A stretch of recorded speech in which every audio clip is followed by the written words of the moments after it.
ఏపీలో కూటమి ప్రభుత్వం అధికారంలోకి వచ్చేసింది. ఎన్నికల సమయంలో ఇచ్చిన హామీలను ఒక్కొక్కటిగా అమలు చేసే పనిలో చాలా బిజీగా ఉంది.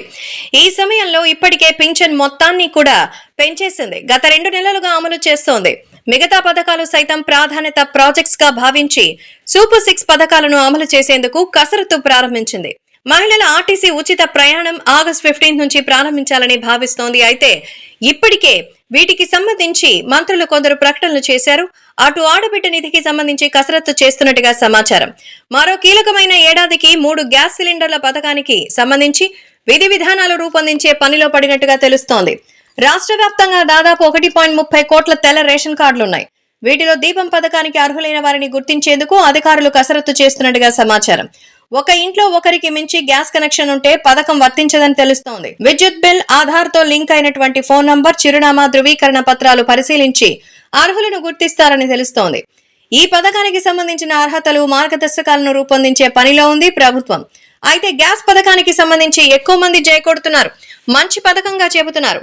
ప్రజల్లో ఈ పథకం బలంగా వెళుతుందని, ప్రజలు కూడా ఆహ్వానిస్తారని రాష్ట్ర ప్రభుత్వం భావిస్తోంది. అసెంబ్లీలో ఇటీవల పౌర సరఫరాల శాఖ మంత్రి నాదెండ్ల మనోహర్ కీలక ప్రకటన చేశారు. ఏడాదికి ఒక కుటుంబానికి 3 గ్యాస్ సిలిండర్లు ఉచితంగా అందించేందుకు కూటమి ప్రభుత్వం కట్టుబడి ఉందని చెప్పారు. త్వరలో విధి విధానాలు రూపొందించి అమలు చేస్తామని కూడా సభాముఖంగా ప్రకటన చేశారు.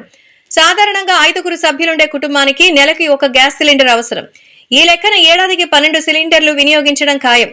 3 నెలలు ఉచితంగా ఇస్తే ఆ కుటుంబానికి దాదాపు 3,000 రూపాయలు ఆదా చేసే అవకాశం ఉంది.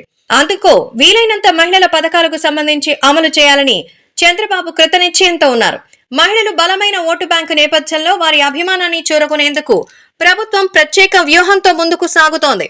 సూపర్ 6 పథకాల్లో భాగంగా మహిళలకు ఆడబిడ్డ నిధి, ఉచిత బస్సు ప్రయాణం, 3 ఉచిత గ్యాస్ సిలిండర్ వంటి హామీలు ఇచ్చిన సంగతి తెలిసిందే. ఇప్పటికే తెలంగాణలో ఈ పథకం అమలవుతోంది. అందుకే ఏపీ అధికారులు అధ్యయనం చేశారు. తెలంగాణ ప్రభుత్వం అమలు విధానాలను తెలుసుకున్నారు.